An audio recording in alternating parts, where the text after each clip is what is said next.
और हम लोग बेसिक पैटर्न को फॉलो कर रहे हैं और बेसिक पैटर्न को फॉलो करते हुए आगे बढ़ रहे हैं एकदम शांत। और बेसिक पैटर्न ये था कि सेक्सुअल रिप्रोडक्शन के 3 इवेंट्स होते हैं, याद है आपको? चालू किया भाई? सो आपको मालूम है सेक्सुअल रिप्रोडक्शन के 3 इवेंट्स में पहला कौन सा था? Pre fertilization. एकदम शांत हो जाओ, टाइम बहुत ज्यादा जाता है, खराब हो जाता है। पहला इवेंट, दूसरा फर्टिलाइजेशन, और तीसरा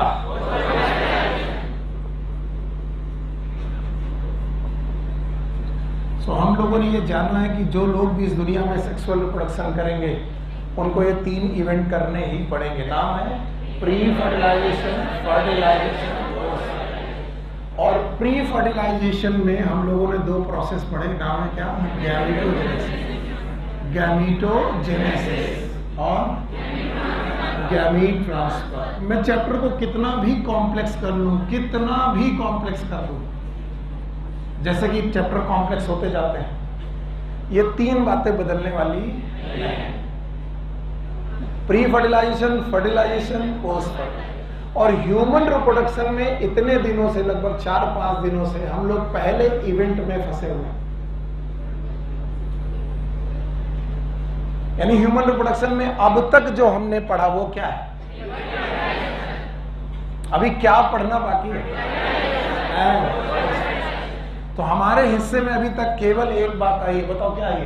प्री फर्टिलाइजेशन। और जिसमें क्या आया है? गैमीटोजेनेसिस। 2 प्रकार के गैमीट हैं, एक स्पर्म और एक स्पर्म का फॉर्मेशन, स्पर्मेटोजेनेसिस, ओवा, oogenesis, और उनसे रिलेटेड साइकिल, oogenesis से रिलेटेड साइकिल, फीमेल साइकिल याद है? It was a menstrual cycle.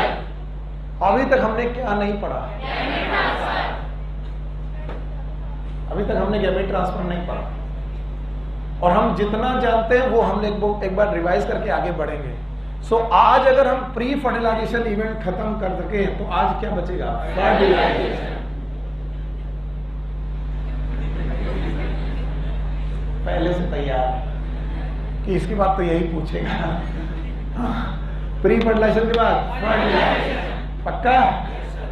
और अब हम आपको आज का टॉपिक बताते हैं। क्या आप अपनी एनसीईआरटी में आज के टॉपिक की तरफ ध्यान देंगे? चलिए ध्यान दीजिए, क्या लिखा हुआ है। ये तो भैया साइकिल थी, कौन सी साइकिल है बोलो?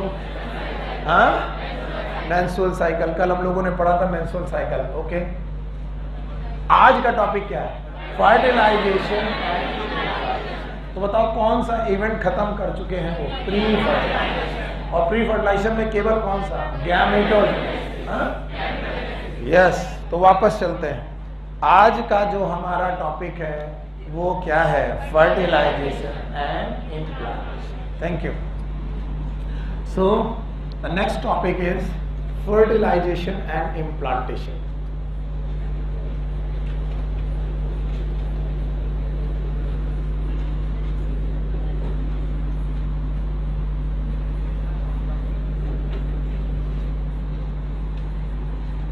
और आपको जो कुछ भी आता है वो पूरी बातें यहां पर लगेगी और वो आप लगाएंगे। चलिए बताइए, आपको यूट्रस की याद है? yes, याद है। क्या आपको ट्यूब याद है? yes, ट्यूब का नाम फैलोपियन ट्यूब। क्या इस तरफ भी एक फैलोपियन ट्यूब है? yes, अच्छा बताओ, ट्यूब के पास क्या है? ओवरी। ये क्या है? ओवरी। फिम्बरी याद है? yes, इधर फिम्बरी याद है? yes, बताओ क्या निकला होगा? प्रोसेस का नाम ओव्यूलेशन। पक्का? yes, बताओ यूट्रस की 3 वॉल याद है? यस, बोलो कौन? पेरीमेट्रियम। इसके बाद यहाँ पर एक कैनाल याद है? बोलो कौन? सर्विक्स। और यहाँ पर याद है? नाम बताओ। वेजाइना। वेरी गुड, बहुत बढ़िया पढ़ाया जिसने भी पढ़ाया। हाँ, सो भाई देखो, गैमीट ट्रांसफर टेक्निक सीखो। हर मेंस्ट्रुअल साइकिल में या तो लेफ्ट या तो राइट, यानी एक बार में दोनों की एक। अगर राइट से ओवम आ रहा है तो राइट से आएगा, तो कहां से नहीं आएगा? लेफ्ट से। और अगर लेफ्ट से आ रहा है तो फिर राइट से नहीं आएगा। सो गैमीट मूव करता है, और ये जो गैमीट है ये मेल गैमीट है कि फीमेल? फीमेल। सूर्या जी खड़े होइए। जिस समय पर फीमेल गैमीट ओव्यूलेशन हुआ है उसकी सारी लेयर चाहिए मुझे। डंडा लाओ।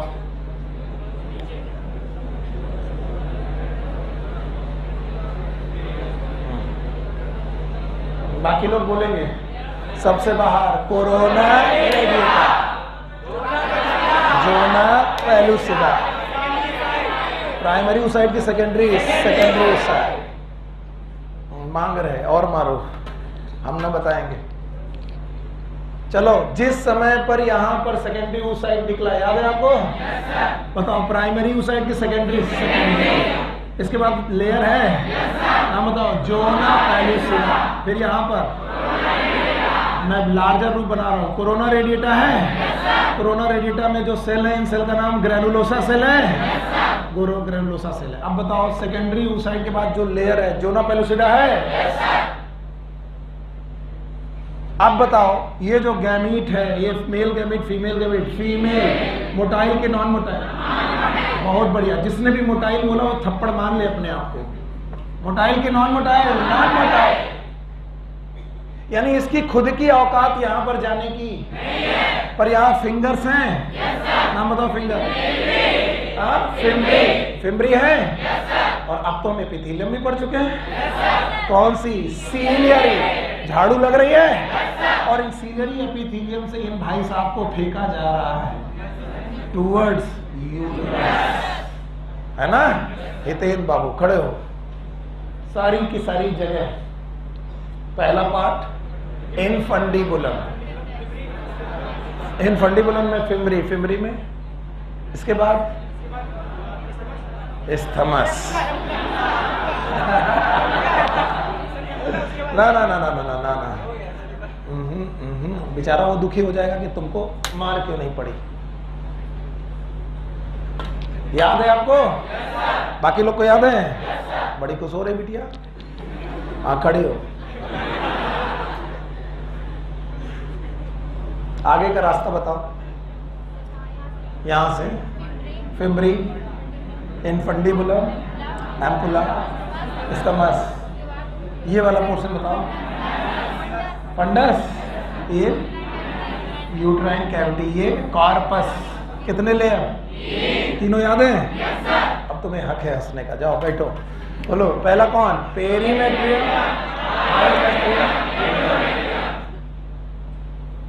याद है? तो ये भाई साहब भेजे गए हैं टूवर्ड्स एम्पुला। कहां पर? एम्पुला। और इसी दौरान अगर एक प्रोसेस हुआ, कौन सा प्रोसेस हुआ मैं बता रहा हूं। प्रोसेस का नाम है मेटिंग। क्या नाम है बेटा? मेटिंग। अगर मेल स्पर्म वेजाइना में छोड़े गए, मेल स्पर्म वेजाइना में छोड़े गए, प्रोसेस का नाम है मेटिंग। लेकिन इन स्पर्म का वेजाइना में छोड़ा जाना, इट इज नोन एज इंसीमिनेशन। बोलो क्या नाम है? बताओ, मेल गैमीट इज मोटाइल की non motile? Non motile. Male gamete is, female is. तो ये नॉन मोटाइल है, फिर भी मूव कर रहे हैं। यस, कौन मूव करा रहा है? फिम्बरी कर रहा है। और ये भाई साहब क्या है? मोटाइल।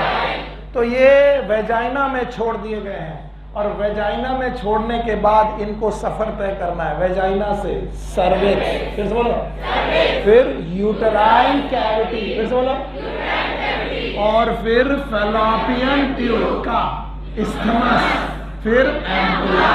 और मीटिंग तय है एम्पुला पर। कहां पर? एम्पुला। पुरानी बुक बोलती थी एम्पुला और इस्थमस का जंक्शन। अब कुछ लोग हैं अभी भी कहानी सुन रहा हूं, उनको ना एम्पुला से मतलब होगा ना इस्थमस से मतलब होगा। जो पतला पार्ट होता है वो इस्थमस, बड़ा पार्ट और सबसे बड़ा इनफंडिबुलम। तो जो मीटिंग तय होनी है, यानी स्पर्म और ओवा को जो मिलना है, राइट प्लेस जो है मिलने का, वो कौन सी जगह? It is ampulla. पुरानी एनसीईआरटी बोलती थी एम्पुलो इस्थमस जंक्शन। आज नई एनसीईआरटी जितने लोगों के पास है वो लोग बोलते हैं एम्पुला। बोलो क्या है? एम्पुला। इनफंडिबुलम के बाद जो सबसे चौड़ा पार्ट है उसका नाम एम्पुला। भाइयों बहनों ध्यान सुनो। तो ऐसा क्या है कि स्पर्म का मूवमेंट यहां तक कैसे पहुंचा? चलो ये तो समझ में आ रहा है कि झाड़ू इनको फेंक सकती है, लेकिन झाड़ू बहुत दूर तक नहीं फेंक सकती। झाड़ू कहां तक फेंक सकती है? थोड़ी। और कौन सी झाड़ू? सीलिया। तो सीलिया कहां है? फेम्ब्रे। बाकी जगह पर सीलिया नहीं है। तो बताओ इनका मूवमेंट बहुत दूर तक होगा कि नहीं होगा? नहीं होगा। बताओ कौन स्लो चलेगा? ओवा। और कौन फास्ट चलेगा? और स्पर्म का इंसेमिनेशन के बाद एम्पुला तक पहुंचना, इसमें एक बड़ी रिएक्शन का हाथ है, and that is known as capacitation. बोलो क्या नाम है? मैं जानता हूं एनसीईआरटी में कैपेसिटेशन के बारे में कुछ नहीं लिखा, मैं जानता हूं कुछ नहीं लिखा, लेकिन मेरे साथ लिखेंगे आप लोग। बोलो कौन सा? कैपेसिटेशन। और ये अगर कैपेसिटेशन ना होता तो याद रखना स्पर्म टेल होने के बावजूद भी इतनी फास्ट मूव नहीं कर पाता। इसके बाद मैं बोर्ड में से डायग्राम हटा दूंगा, मुझे जरूरत पड़ेगी दूसरे डायग्राम की। तो इस डायग्राम से रिलेटेड जितनी बातें हैं मुझे बता दो, मैं आगे बढ़ जाऊं। बताओ what is insemination? It is a release of sperm inside the female reproductive organ, mainly vagina. देखो सीमेन याद है? सीमेन। तो सीमेन का वेजाइना में छोड़ना, इट इज सीमिनेशन। बोलो क्या नाम? उसके आगे क्या लगा दो? इन। फिर से बोलो insemination. What is insemination? It is the release of semen inside the female vagina. It is known as insemination. ये प्रोसेस कहलाता है बेटा, ये किसकी वजह से होता है? मेटिंग। मेटिंग की वजह से सीमेन को वेजाइना में छोड़ दिया गया।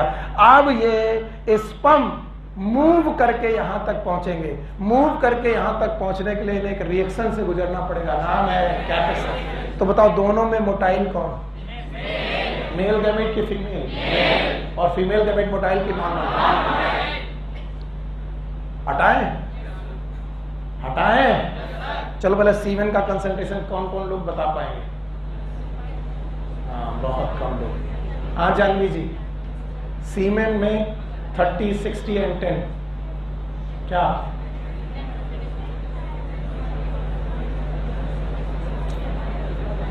और कोई है क्लास में? हाँ जी। जब वेजाइना में सीमेन छोड़ा गया तो पूरा 100% स्पर्म था।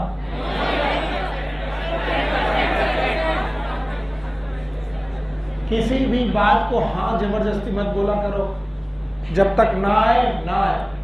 आए तो बिल्कुल करेक्ट है। बताओ जब यहां छोड़ा गया पूरा स्पर्म था कि बेटा 10% स्पर्म था?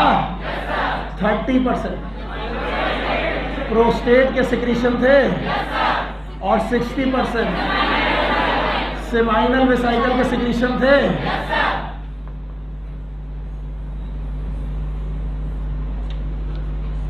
तो सीमेन में टोटल, फिर से बोल लो, 10% जो भी रिलीज किया गया उसमें 10%, 30% प्रोस्टेट, 60% सेमाइनल वेसाइकल के सिक्रीशन। यस और नो? अब मैं कुछ पूछूंगा, जवाब चाहिए। क्या इसमें कैल्शियम है? नहीं है। कैल्शियम है? जिंक है? क्या प्रोस्टाग्लैंडिन है? कहां? मेल सीमेन में कि फीमेल रिप्रोडक्टिव ऑर्गन में? मेल सीमेन। बैठो दोनों, हटा दिया मैंने। अब जवाब आना चाहिए। और अब जो मैं पूछूंगा एकदम शांति से जवाब बिल्कुल सही होना चाहिए।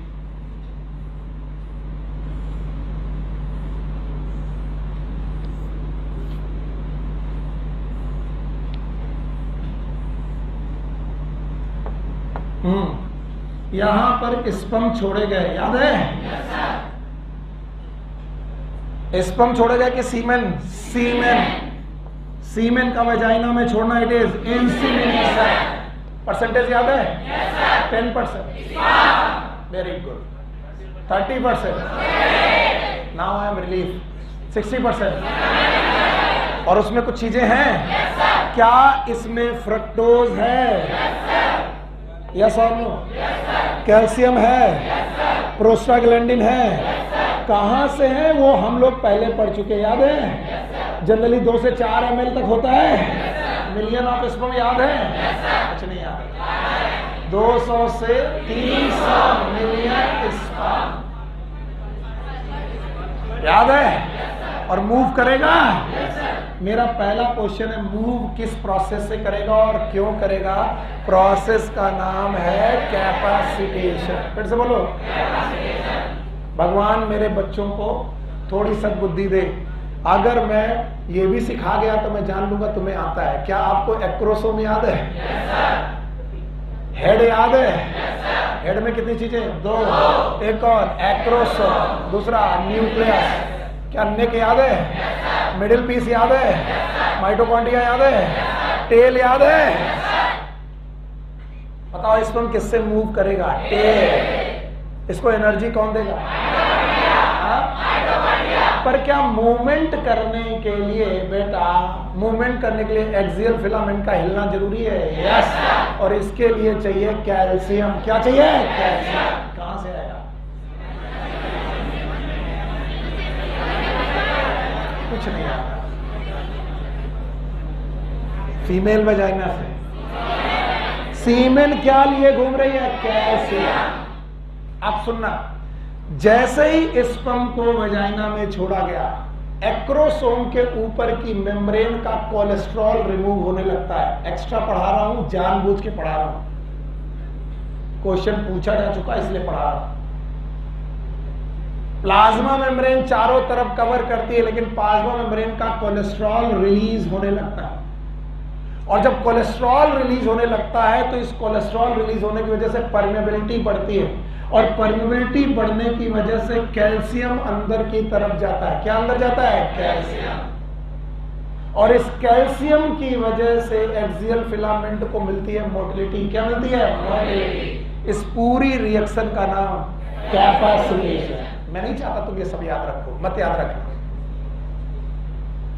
कभी कोई पूछे what is capacitation, it is a change in sperm structure. बोलो। नहीं सुना? In female genital tract. और जिसकी वजह से इन्हें क्या मिलेगी? Motility. To get the motility. अभी भी मुझे कंफर्म नहीं हुआ व्हाट इज कैपेसिटेशन। अरे यार बोलो।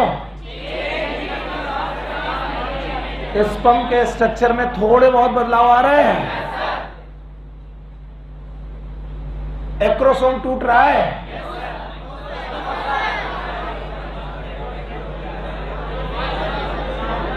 क्या करना है? यस सर बोल देना है, क्योंकि टीचर तो बेवकूफ है, यस सर सुनना चाहता है। बताओ हेड टूटा कि नहीं? नहीं। एक्रोसोम टूटा कि नहीं? नहीं। पूरे स्ट्रक्चर में कोई भी टूट फूट हुई? नहीं। केवल मेम्ब्रेन का क्या रिलीज हुआ? कोलेस्ट्रॉल। अगर प्लाज्मा मेम्ब्रेन से कोलेस्ट्रॉल थोड़ा बहुत रिलीज हो गया तो क्या मेम्ब्रेन टूट गई? नो। तो कोलेस्ट्रॉल रिलीज हुआ, इसकी वजह से अंदर कौन पहुंचा? कैल्शियम। कैल्शियम एक्सियल फिलामेंट के साथ अटैच हुए और इन्होंने क्या प्रोवाइड की? मोटिलिटी। एक कसम खा लो, मसल मूवमेंट में भी किसकी जरूरत? कैल्शियम। स्केलेटल मसल में कैल्शियम, जहां जहां मूवमेंट कैल्शियम। और कैल्शियम के अंदर जाते ही बताइए मोटिलिटी कम मिली कि ज्यादा? ज्यादा। और इस विगरस मोटिलिटी की वजह से स्पर्म भागे, सर्विक्स को छोड़ते हुए भागे, और भागे टूवर्ड्स किधर? दोनों फैलोपियन ट्यूब की तरफ। अब सोचो तुम कितने लकी रहे होगे, क्योंकि कुछ स्पर्म इस फैलोपियन ट्यूब की तरफ भागे होंगे, कुछ इस तरफ भागे होंगे। अगर ओवम इधर से नहीं आ रहा है तो बताओ ये भले ही एम्पुला पहुंच गए होंगे, फर्टिलाइजेशन हुआ कि नहीं? और कुछ बेटा यहां से भागे, लेकिन बेटा ओवम इस तरफ से आ रहा था। बताइए इस रास्ते से जो इधर की तरफ गए उनमें फर्टिलाइजेशन के चांसेस हैं या नहीं? और इस पूरे चेंजेस का नाम कैपेसिटेशन।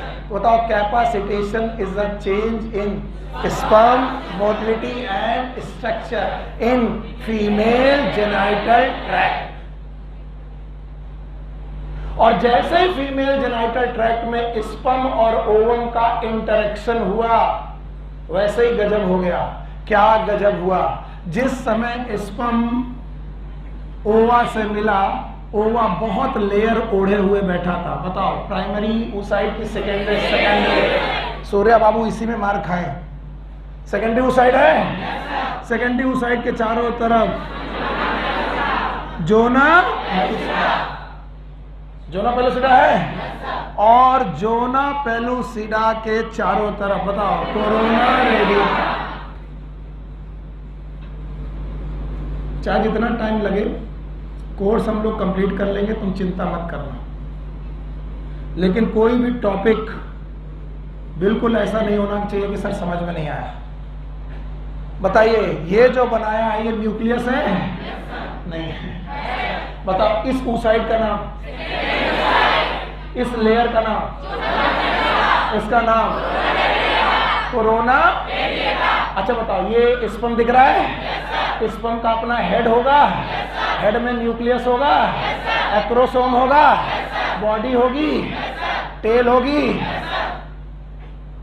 याद रखना, फर्टिलाइजेशन का मतलब है fusion of the nucleus of male gamete to female. बताओ, ये मेल गैमीट का न्यूक्लियस है, ये फीमेल, और दोनों बहुत पास है कि दूर है? दूर है। जिस समय एम्पुला पे मिले, एम्पुला पे मिलते ही इनका फर्टिलाइजेशन हुआ कि नहीं हुआ? नहीं हुआ।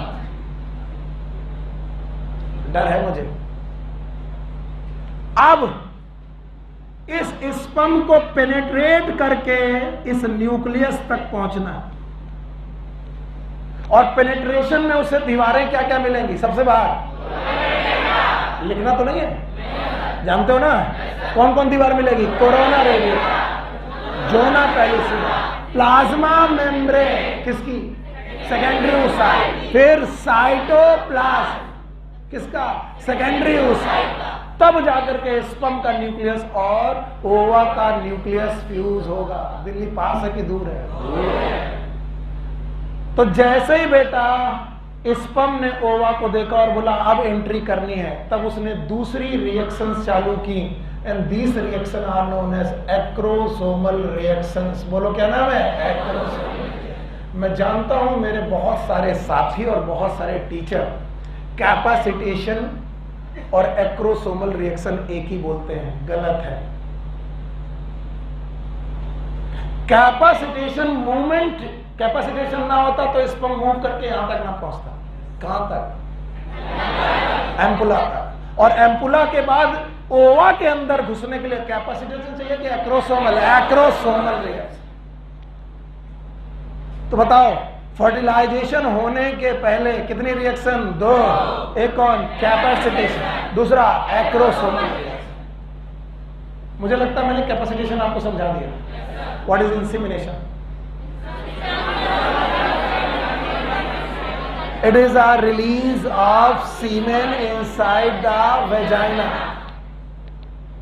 सीमेन छोड़ते ही बेटा स्पर्म मूव करने लायक हो जाएगा? नहीं। क्या हो जाएगा? कैपेसिटेशन। कैपेसिटेशन के दौरान क्या कुछ कोलेस्ट्रॉल रिलीज होगा? बताओ। उसके बाद कैल्शियम अंदर जाएगा। कैल्शियम अंदर जाने के बाद क्या मोटिलिटी मिलेगी? किसको मोटिलिटी मिलेगी? स्पर्म मूव करेगा। चलो मूव करो, वेजाइना से सर्विक्स, सर्विक्स से uterine cavity, fallopian tube, isthmus, ampulla, और एम्पुला पे उसकी मुलाकात किससे होगी? किससे? और जैसे ही बेटा ओवम से मुलाकात हुई, ओवम अकेले मिला कि 3 लेयर? सबसे बाहर कोरोना रेडियस, उसके बाद जोना पेलुसिडा, याद है? और इसके बाद प्लाज्मा मेम्ब्रेन। कुछ लोग बोलते हैं सर पेरीविटलाइन स्पेस क्या होता है? याद रखना, प्लाज्मा मेम्ब्रेन और जोना पेलुसिडा के बीच का gap, it is known as perivitelline space.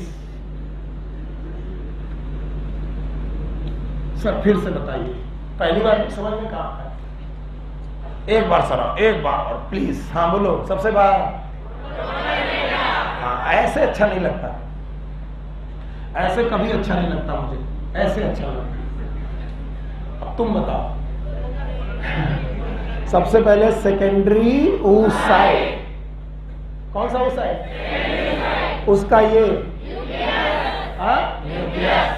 पक्का? मुझे डर लग रहा। सेकेंडरी oocyte है, न्यूक्लियस है। अच्छा बताओ, न्यूक्लियस की इस मेम्ब्रेन का नाम? Plasma membrane. किसकी प्लाज्मा मेम्ब्रेन? Secondary oocyte। इसके बाद एक लेयर मिलेगी, सेलुलर की नॉन सेलुलर? Non cellular. इसका नाम? Yes, it is zona pellucida. हो गया? और नाउ जोना पेलुसिडा के बाहर ग्रैनुलोसा सेल मिलेंगी। बेटा बताओ क्या नाम होगा? Corona radiata. चारों तरफ याद रहेगा। अब मैं लिख रहा हूं इसका नाम, इसका नाम व्हाट इज ZP?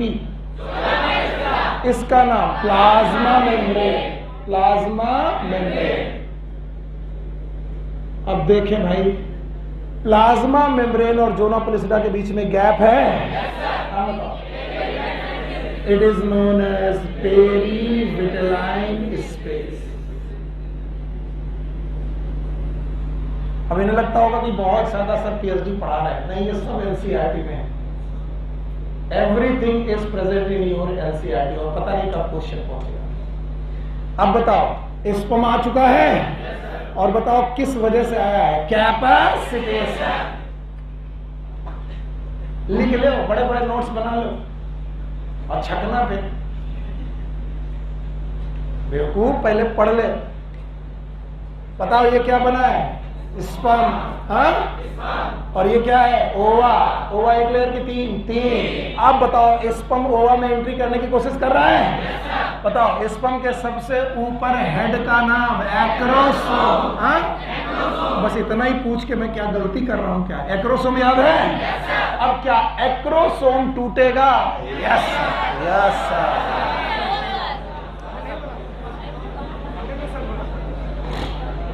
अब इतने डरे कह रहे नहीं टूटेगा। यस, अब टूटेगा। अब एक्रोसोम्स की मेम्ब्रेन रप्चर्स होंगी। अगर यहां पर रप्चर होंगी तो ये किसका बना था? Golgi body. भगवान मेरे, कौन सा बॉडी? और गोल्गी बॉडी के बने होने की वजह से यहां से कुछ मटेरियल निकलेंगे। These are known as sperm lysin. ये भगवान क्या नाम है?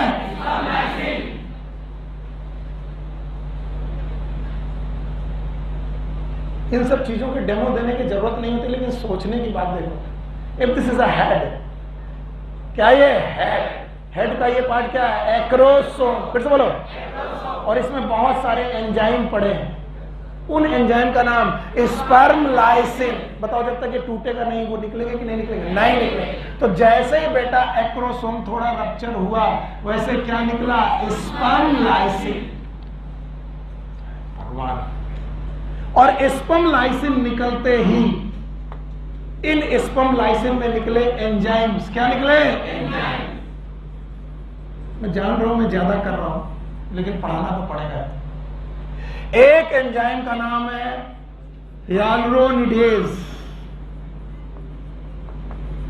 अब तुमको लगता होगा जब जबरदस्ती पढ़ा रहे हैं, NCERT में नहीं है। इट हैज बीन आस्क्ड, ये 2 बार पूछा जा चुका है नीट में। नाम बताओ। सर दिखाई नहीं पड़ रहा। पेशेंस। जाओ। हाँ बताओ एंजाइम का नाम। हाँ, आवाज ही नहीं आ रही कि सर आ तो रही लेकिन बोल नहीं पा रहे सर। सर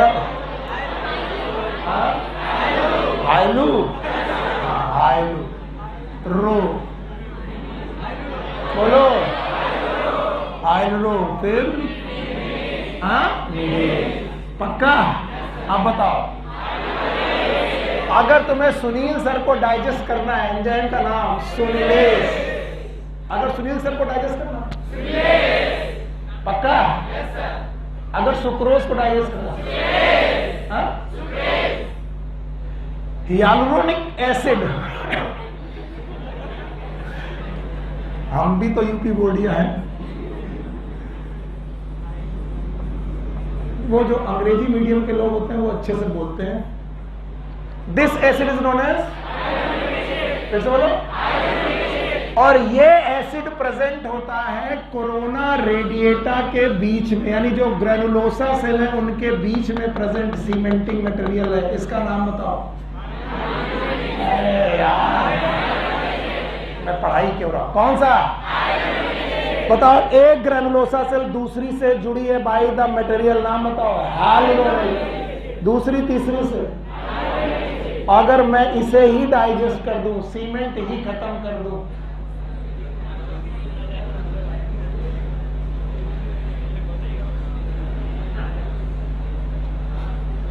चलो। अरे नहीं आ रहा, तुम लोग जो मजाक कर रहे हो ना मेरे साथ, मैं देख रहा हूं। दीवार देखी तुमने? हाँ, अमिताभ बच्चन था। अरे ये दीवार देखो, दीवार देखी है? अच्छा, दीवार किसकी बनी है? अगर नहीं पढ़ने का मन हो तो बताओ, फिर हम गाना वाना सुना। और गाना तुम्हारा नीट में आएगा। अच्छा, बायो वाला गाना, नसीम, सॉरी समीम, यही जिंदगी है, इसी में से एमबीबीएस बनना है, वरना लोग गाते ही रह जाते हैं, ये दुनिया ये महफिल मेरे। ईंट देखिए, एक ईंट दूसरी ईंट से जुड़ी सीमेंट से है।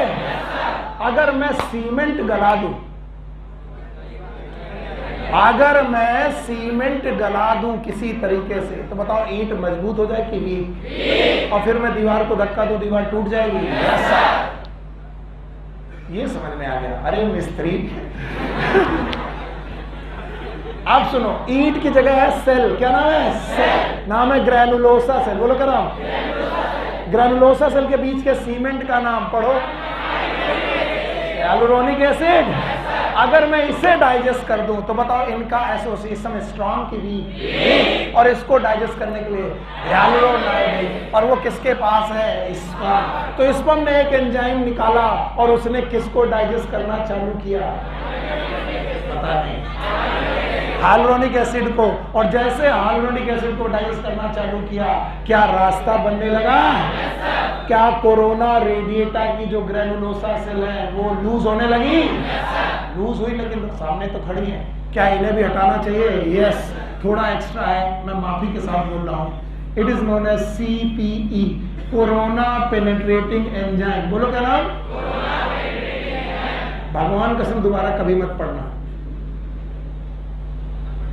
ना पढ़ना, कभी मत पढ़ना, पूछा नहीं जाएगा, एक्स्ट्रा है, मत पढ़ना। सर ने क्यों पढ़ाया? क्योंकि केवल फीलिंग बन जाए। बताओ, पहले सीमेंट निकाली गई। सीमेंट किससे निकाली गई? हाइलुरोनाइडेज। फिर से बोलो,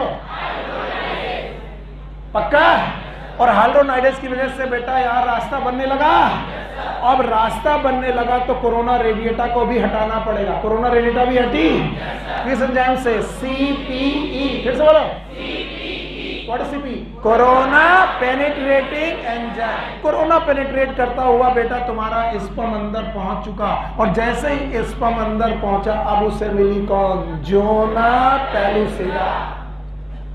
तो जिन लोगों को बुद्धि वो डरते नहीं, कोरोना रेडिएटा हट गई, अब कौन बची? Zona pellucida. और अगर न्यूक्लियस तक पहुंचना है बाबू, तो क्या जोना पेलुसिडा को भी हटाना पड़ेगा? एक और एंजाइम, नाम है एक्रोसिन। बोलो क्या नाम है? एक्रोसिन। बताओ कितने एंजाइम? 3। 2 कैसे? हे भगवान, गिनती बोलिए, 1 2 4 3। बताओ कौन कौन एंजाइम है स्पर्म लाइसिन में? बतिया रही थी, अब बताओ कौन कौन से 3 एंजाइम है जो स्पर्म ने रिलीज किए? एकदम खड़ी होकर बताओ। स्पर्म ने स्पर्म लाइसिन नाम के ग्रुप ऑफ एंजाइम निकाले। तीनों एंजाइम के नाम? शाबाश, it is known as hyaluronidase. Okay, इसके अलावा CPE। What is CPE? एक्रोसिल। ये नहीं बता पाएगी तुम। तो बताओ, स्पर्म को रास्ता पाने के लिए कौन सी रिएक्शन करनी पड़ेगी? Acrosomal reaction. और मैं बता रहा हूं, इस क्वेश्चन का जवाब हर बार गलत आएगा। स्पर्म को रास्ता पाने के लिए फीमेल ट्रैक्ट में किसकी जरूरत पड़ेगी? कैपेसिटेशन। और बेटा, स्पर्म को रास्ता पाने के लिए कोरोना रेडिएटा के अंदर किसकी जरूरत पड़ेगी? स्पर्म लाइसिन रिएक्शन का नाम एक्रोसोमल रिएक्शन। कितने एंजाइम? 3। आया? अब बैठ जाओ। तो बताओ, कैपेसिटेशन में भी रास्ता मिलता है? No sir. कैपेसिटेशन में जो रास्ता मिल रहा है वो फीमेल रिप्रोडक्टिव ऑर्गन के अंदर मिल रहा है। लेकिन बेटा, एक्रोसोमल रिएक्शन में रास्ता जो मिल रहा है वो कहां मिल रहा है? ओवम के अंदर। और ओवम के अंदर जाना इतना मुश्किल क्यों? क्योंकि ओवम अकेले है कि 3 लेयर? 3 लेयर। तीनों लेयर रप्चर करनी पड़ेगी, कोरोना रेडिएटा हटानी पड़ेगी, उसके बीच का मटेरियल हटाना पड़ेगा, जोना पेलोसिडा हटाना पड़ेगा। No sir. और क्या एंजाइम है? बताओ, कोरोना रेडिएटा की ग्रेनुलोसा सेल के बीच का मटेरियल कौन हटाएगा? Hyaluronic acid. मुझ पे बिलीव करो, टीचर पे बिलीव करो, ये क्वेश्चन 2 बार पूछा जा चुका है, एनसीईआरटी में कहीं नहीं दिया, इसलिए मैं ये ले रहा हूं। हेल्रोनाइडेज। हेल्रोनाइडेज याद रहेगा क्या? ये कोरोना सेल को रप्चर करेगा तो उनके बीच का मटेरियल, और कोरोना सेल को CP, corona protein enzyme, zona pellucida को एक्रोसी। फिर से बोलो। और जब ये तीनों हट जाएंगे तब क्या जादू होगा? तब जादू ये होगा कि सर स्पर्म पहुंच चुका है पेरीविटलाइन स्पेस में। किसमें? भूल गए, पेरीविटलाइन स्पेस। अरे कुछ याद नहीं? याद है? हाँ, मैं तो पूछूंगा। बताओ, ये वाला ऊसाइड प्राइमरी की सेकेंडरी? सेकेंडरी। ये पेलुसिडा नाम बताओ? Zona pellucida. और ये रेडिएटा का नाम बताओ? Corona radiata. इन सबको पार करते हुए स्पर्म आ चुका है, और स्पर्म पहुंच चुका है कहां पर? Pre-vitelline space. और इस प्री-विटलाइन स्पेस पर पहुंचने के बाद प्लाज्मा मेम्ब्रेन, बोलो कौन सी? एक कोन बनाएगी। मैं बहुत बेवकूफ हूं जो इतना सब पढ़ा रहा हूं, आई एम सॉरी, लेकिन पढ़ाना पड़ेगा। This is known as cone of reception. बोलो क्या नाम है? ये वो जगह है जहां पर स्पर्म को रिसीव किया जाएगा। नाम बताओ? कोन ऑफ रिसेप्शन। फिर से बोलो।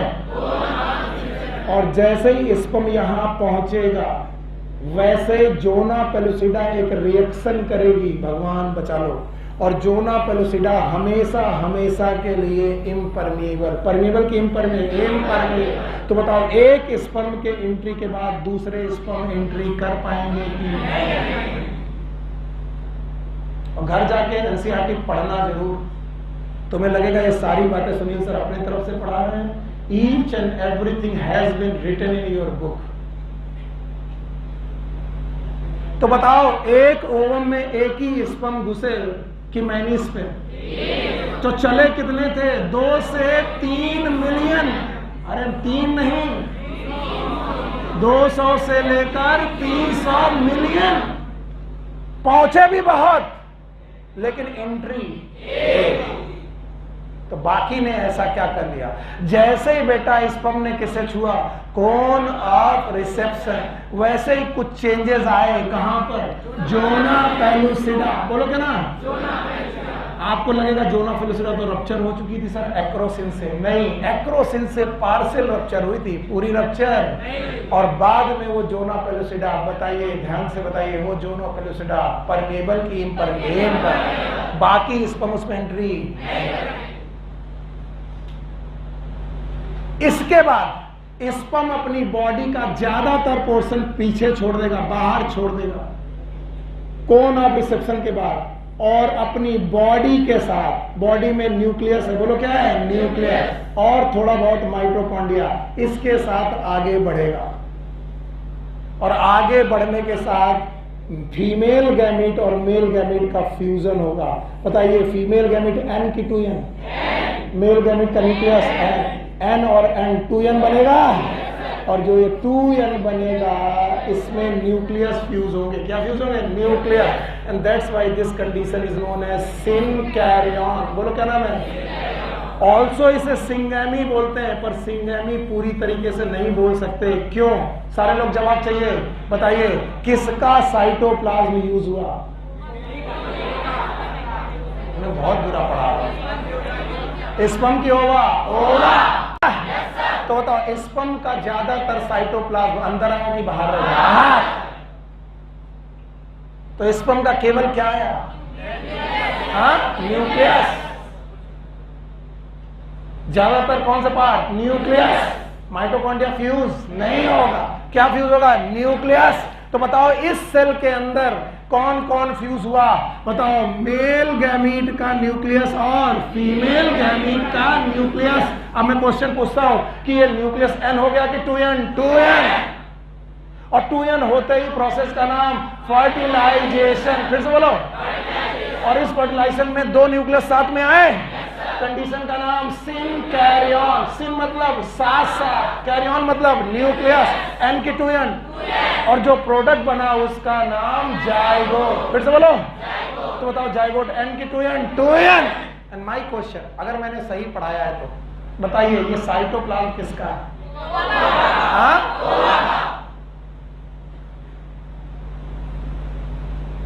किसका है? ओवम का। इसका मतलब साइटोप्लाज्म का पूरा हिस्सा ओवम का है कि बेटा स्पर्म का भी? बताओ न्यूक्लियस इसमें केवल स्पर्म का, ओवम का कि दोनों का? दोनों का। बताओ न्यूक्लियस दोनों का, साइटोप्लाज्म एक का। और जब मैं जेनेटिक्स पढ़ाता हूं इसी दिन को मैं बहुत ज्यादा दुखी होकर के पूछता हूं, जवाब उस दिन नहीं आते। मैं जिस दिन जेनेटिक्स पढ़ा रहा हूँ ये क्वेश्चन पूछूंगा, नहीं आए। और सुन लो, मैं इतना रिस्क लेके पढ़ा रहा हूं कि अगर कोई जीन, फिर से अगर कोई जीन न्यूक्लियस में प्रेजेंट है, किसमें प्रेजेंट है? न्यूक्लियस। किसमें? क्योंकि न्यूक्लियस में पाया जाता है डीएनए। बोलो क्या? तो न्यूक्लियस वाली जीन तो मेल की भी हो सकती है और फीमेल की भी हो सकती है, क्योंकि जाइगोट में एक का न्यूक्लियस है कि दोनों का?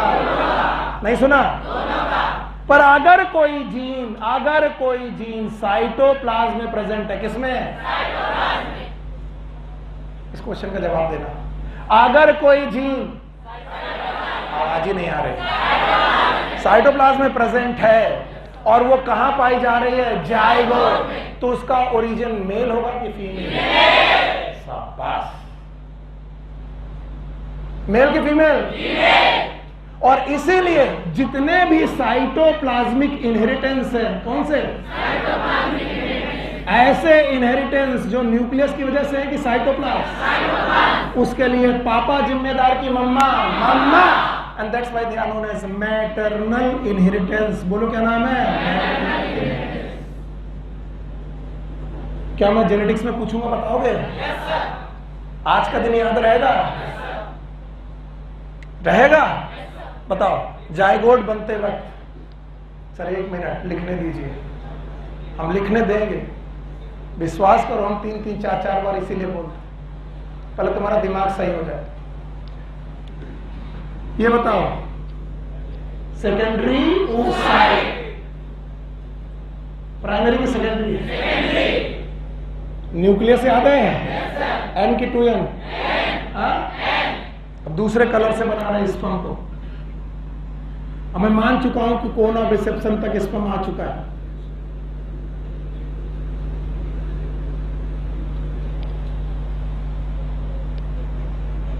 अब बताओ इसका नाम प्लाज्मा मेम्ब्रेन है? No sir. एक्रोसोम पहले ही टूट चुका था, तो जो कुछ बचा है अभी ये न्यूक्लियस बचा हुआ है। जब ये न्यूक्लियस अंदर आने लगा तो ज्यादातर टेल पोर्शन बचा कि छूट गया? छूट गया। तो बताओ स्पर्म का ज्यादातर पार्ट कौन है? न्यूक्लियस। माइटोकॉन्ड्रिया में भी कहने में डर लगता है मुझे। ज्यादातर कौन? न्यूक्लियस। तो बताओ स्पर्म का पूरा स्पर्म एंट्री किया लेकिन न्यूक्लियस तक पहुंचा पूरा कि न्यूक्लियस? न्यूक्लियस तक पहुंचा। और जैसे ही पहुंचा, अभी मैं एक कहानी पढ़ा रहा हूं, जैसे ही पहुंचा तो बताओ ये एन की 2n, एन, और ये एन और एन आपस में मिलेंगे, आगे चल के ये एन और एन बनाएंगे 2n। आज इसका नाम क्या होगा? जाइगोट। प्रोसेस का नाम फर्टिलाइजेशन होगा, सिन कैरी ऑन होगा। सिन मतलब साथ साथ, कैरी ऑन मतलब न्यूक्लियस, दो न्यूक्लियस साथ साथ आए, एन और एन 2n हुए, जाइगोट बना। अब बताओ ये जाइगोट आगे चल के ऑफस्प्रिंग बनाएगा? हम सब ऑफस्प्रिंग हैं, पर हम कभी, और जाइगोट में बनाने में हमारी मम्मा का ओवा और पापा का स्पर्म, पूरा स्पर्म की न्यूक्लियस। तो पापा के न्यूक्लियस में जो जीन होंगे मेरे पास आए होंगे, यस। मम्मा के न्यूक्लियस में जो जीन होंगे मेरे पास आए होंगे, यस। लेकिन अगर मम्मा के साइटोप्लाज्म में कोई जीन होगा वो भी मेरे पास आया होगा, यस। इसका मतलब पापा के साइटोप्लाज्म का जीन नहीं। इसका मतलब साइटोप्लाज्मिक इनहेरिटेंस कभी भी पापा के हो सकते हैं कि नहीं? कि वह किसके? अभी भी नहीं आया। How many? किसको नहीं आया? Okay, thank you. इस सीक्वेंस को पूरा करो। खड़ी हो। जर्म सेल,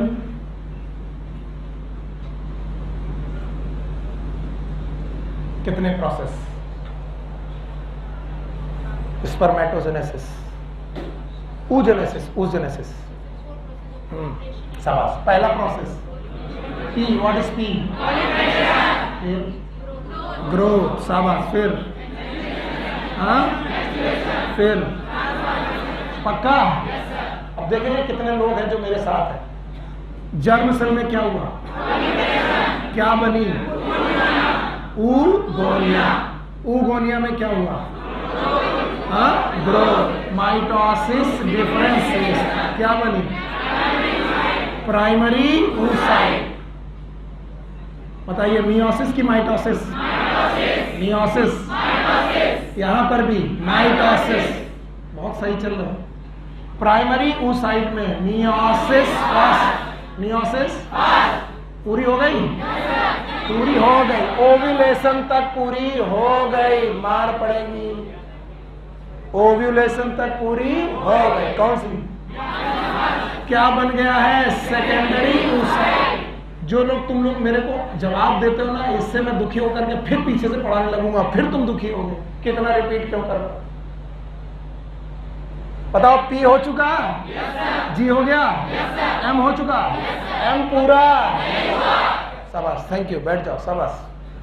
और जिस समय सेकेंडरी oocyte निकला था उसमें कोरोना रेडिएटा वगैरह थी? अभी बोल रहे हो थी? यस और नो?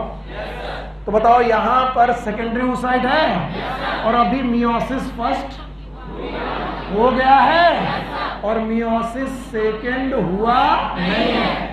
कंप्लीट की इनकम्प्लीट? इनकम्प्लीट। बेटा शाबाश। कंप्लीट की इनकम्प्लीट? और काश अगर मियोसिस सेकेंड कंप्लीट हो जाता तो बनता ऊ टाइप। बोलो क्या बनता? ऊ टाइप। बताओ, पी जी एम। ये भी एम है? अभी क्या बाकी है? टी। ट्रांसफॉर्मेशन क्या बनता? ओवम। मुझे उम्मीद है कुछ लोग तो जवाब देते ही। बताओ, जिस समय ओव्यूलेशन हुआ, जिस समय पी कंप्लीट था, जी कंप्लीट था? No sir. एम का पहला प्रोसेस कंप्लीट था? कौन? Secondary oocyte। पिछले 2 सालों से क्वेश्चन पूछा जा रहा है, इसलिए मैं इतना टाइम ले रहा हूं। 2 साल कॉन्टिन्यूअस, इस साल भी और इसके पिछले साल भी। सेकेंडरी oocyte तक आते आते मियोसिस फर्स्ट कंप्लीट हुआ है। अगर मियोसिस फर्स्ट कंप्लीट किया है तो एक बनी है सेकेंडरी oocyte और एक पोलर बॉडी। फर्स्ट की सेकेंड? पढ़ा चुका हूं मैं।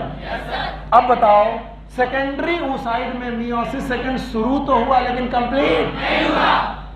अब ध्यान सुनो, जैसे ही स्पर्म एंट्री किया, जैसे ही लेकिन फर्टिलाइजेशन नहीं हुआ, क्योंकि अभी भी दिल्ली दूर है।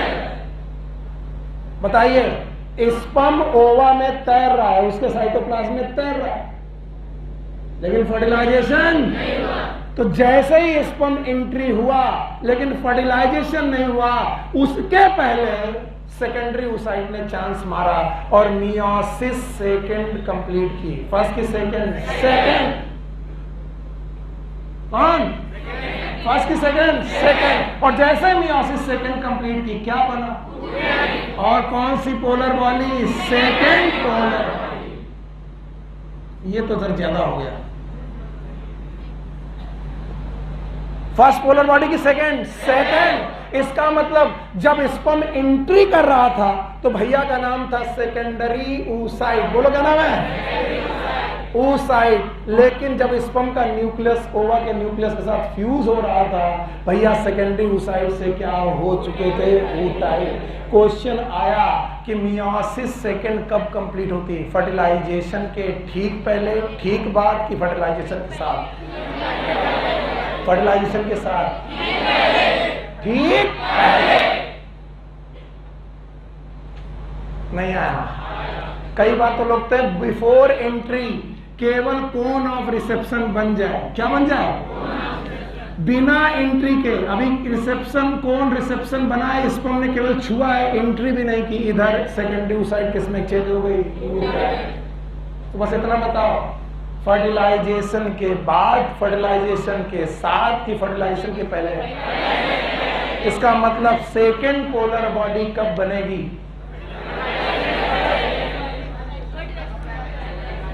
फर्टिलाइजेशन के ठीक पहले। और अगर बेटा बच्चा मेरे इस क्वेश्चन का जवाब दे देना, मैं खुश हो जाऊंगा। अगर मेटिंग नहीं हुई, क्या तो बताओ कभी मियोसिस सेकेंड कंप्लीट होगी कि नहीं? क्योंकि ओवुलेशन किसमें हुआ होगा? Secondary oocyte। फिर से बोलो। और सेकेंडरी oocyte के रूप में ही रहेगा और सेकेंडरी oocyte के रूप में बचेगा कि मर जाएगा? मर जाएगा। इसका मतलब सेकेंड पोलर बॉडी कभी बनेगी कि नहीं बनेगी? अब बताओ कितने लोगों को नहीं है? सच थोड़ी ना बोलेंगे। हमें क्या, हम तो अपना काम कर रहे हैं। चलो PGMT याद है? पहला प्रोलिफरेशन, ग्रोथ, मैचुरेशन।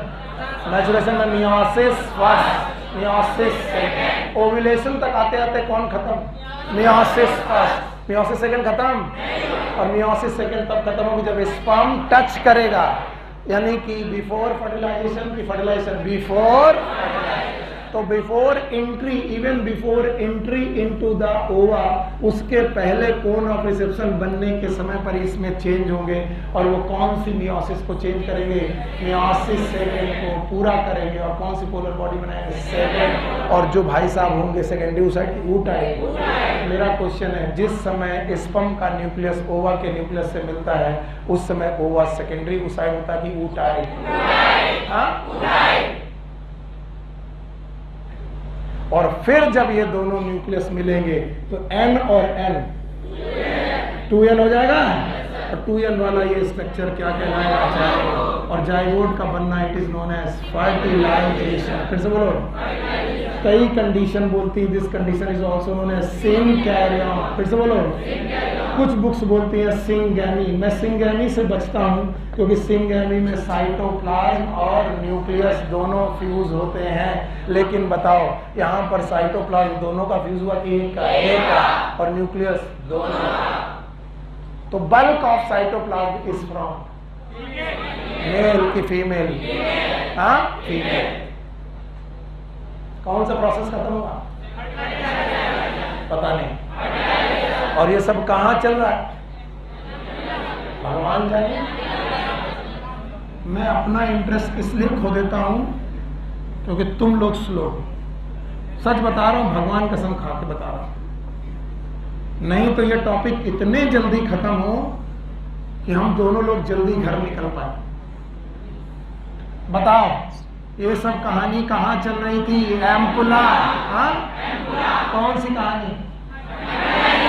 तो बताओ जो ये जाइगोट N2N बना है वो कहाँ बना है? एम्पुला।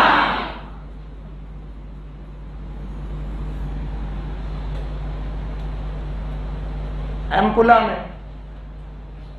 और अब एम्पुला से चलकर इसे इस्थमस में आना है, कहां पर? और इस्थमस से चलकर इसे यूट्रस में आना है, कहां पर? और यूट्रस में आकर के इम्प्लांट होना है, क्या होना है? इम्प्लांट। और यही इम्प्लांट होकर के इसने अपनी प्रेगनेंसी पूरी करनी है। क्या पूरी करनी है? प्रेगनेंसी। तो मैंने अभी इम्प्लांटेशन पढ़ाया कि नहीं? क्या पढ़ाया? Fertilisation. These are known as squeezing। खड़े हो, ऐसा कैसे? There are some smaller, very lighter squeezing movement performed by these myometrium। खड़े रहना। स्क्वीजिंग मोमेंट की वजह से यहाँ पर वैक्यूम क्रिएट होता है। क्या क्रिएट होता है? वैक्यूम। और इस वैक्यूम की वजह से लिक्विड सक होता है टुवर्ड्स यूट्राइन कैविटी। कौन सी कैविटी? बहुत बढ़िया क्वेश्चन पूछा उसने। इसके अलावा there are some ciliary movement, large और स्मॉल। स्मॉल यहाँ पर जो सीलियरी थे वो लार्ज, यहाँ पर स्मॉल। और इसीलिए इसको यहाँ से यहाँ तक पहुँचने में स्लो चला हुआ कि फास्ट? स्लो। और यहाँ से लेकर यहाँ तक पहुँचने में लग जाते हैं 7 दिन। कितने दिन? 7 दिन। इतनी 12 सेंटीमीटर की जगह को कवर करने के लिए 7 दिन। इसका ये मूवमेंट फास्ट है कि स्लो? और वहीं स्पर्म अभी छोड़ा गया और 2 सेकंड 3 मिनट 2-3 सेकंड के अंदर यहाँ पहुंचेगा। 2-3 मिनट क्या 2-3 घंटे के अंदर, 1 घंटे के अंदर यहाँ पहुंचेगा, या आधे घंटे के अंदर यहाँ पहुंचेगा। इसका मतलब ये है कि स्पर्म का मूवमेंट स्लो था कि फास्ट? फास्ट। तो ये उसके रेस्पेक्ट में बेसिकली मोटाइल की नॉन मोटाइल? Non motile. इसलिए उनके मूवमेंट फास्ट की स्लो। और इसीलिए फर्टिलाइजेशन के 7वें दिन, बोलो, फर्टिलाइजेशन के बाद 7वें दिन क्या होता है? इम्प्लांटेशन। बैठो। तो आज अगर फर्टिलाइजेशन हुआ है तो आज ही इम्प्लांटेशन होगा। कितने दिन लग जाएंगे? 7। और इसीलिए अर्लीस्ट डायग्नोसिस ऑफ प्रेगनेंसी जिस दिन मेटिंग हुई उसी दिन हो सकती है क्या? नो। यस? नहीं हो सकती। अगर प्रेगनेंसी की देखना है कि कब प्रेगनेंसी सेटल हुई, तो जिस दिन मेटिंग हुई उससे कितने दिन? कम से कम 7 दिन।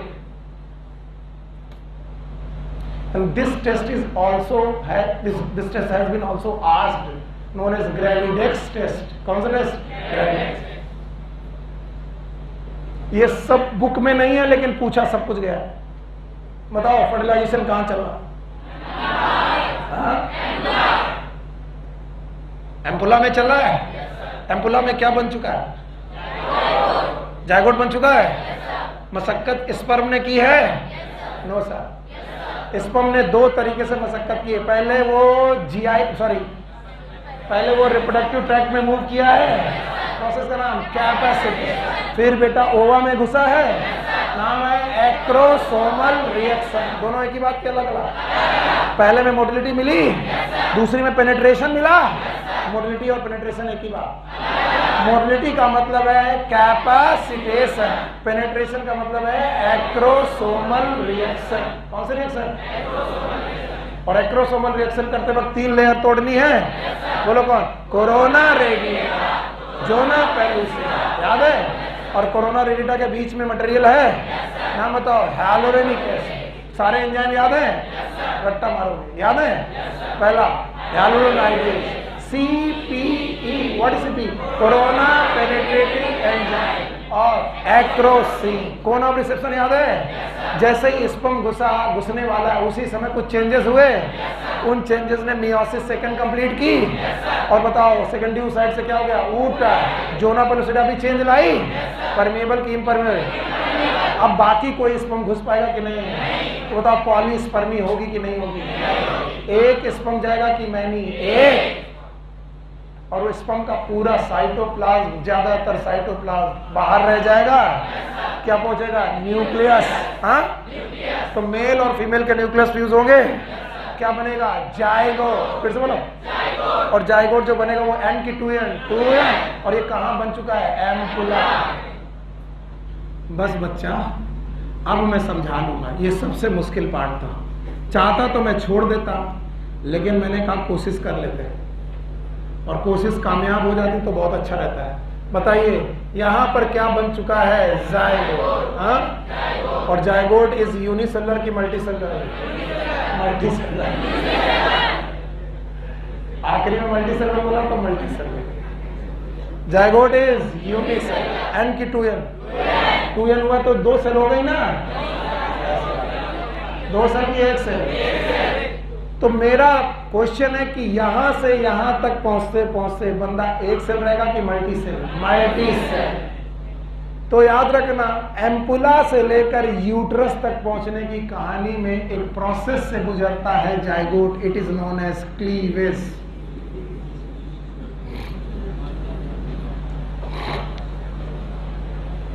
जवाब चाहिए? जायगोट, एन की 2n, मैं बहुत डिटेल में नहीं जाऊंगा, क्लीवेज कितने प्रकार के होते हैं उसमें नहीं जाऊंगा मैं। सेब की तरह काटना है। सेब देखा है? सेब में चाकू बीच में डाली और फाके पूरी अलग नहीं की, तो बताओ नीचे से सेब कट गया कि जुड़ा रहेगा? तो कंप्लीट क्लीवेज की इनकम्प्लीट? इनकम्प्लीट। तो पहला क्लीवेज हुआ, 1 सेल से बनी 2 सेल। कितनी बनी? 2 सेल। फिर दूसरा क्लीवेज हुआ, 2 से बनी 4। बोलो कितनी? 4। हाँ बहुत सही, हाँ बहुत सही, थैंक यू वेरी मच, मुझे चल जाएगा।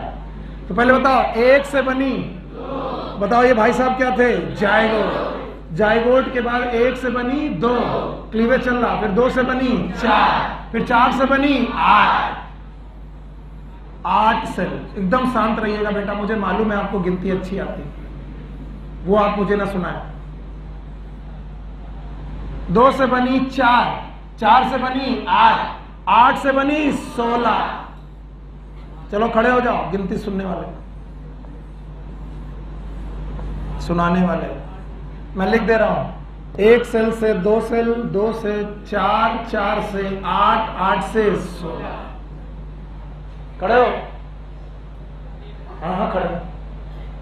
ये जो 16 सेल है, these 16 cell are covered by some membrane. नाम बताओ मेम्ब्रेन का। आओ, बच गया बेटा। कौन सी मेम्ब्रेन? Zona pellucida. हमने किसको रप्चर कर दिया था? Corona radiata.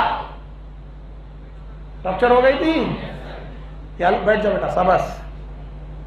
लेकिन जोना पेलोसिडा थोड़ी रप्चर हुई थी, फिर से इम्परमिएबल। परमिएबल की इम्परमिएबल? तो बताओ जो ये सेल बन रही है, ये सब किसके अंदर बन रही है? Zona pellucida. और इस स्टेज के बंदे का नाम है मॉर्यूला। बोलो क्या नाम है? मॉर्यूला। 3 से 5 दिन लग गए मॉर्यूला बनते बनते।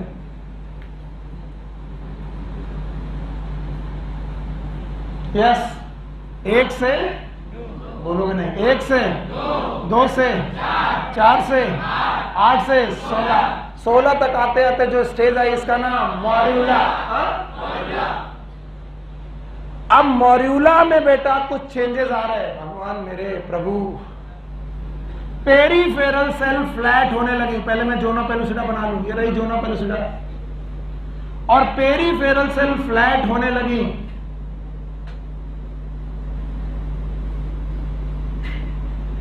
इनका नाम रखा गया ट्रोफोब्लास्ट। बोलो क्या नाम है? ट्रोफोब्लास्ट। याद तो रहना नहीं है तुम्हें। और बाकी सेल यहां पर झुंड बना करके रहने लगी। बाकी बची सेल एक जगह पर ग्रुप बना के रहने लगी। It is known as inner cell mass. बोलो क्या नाम है?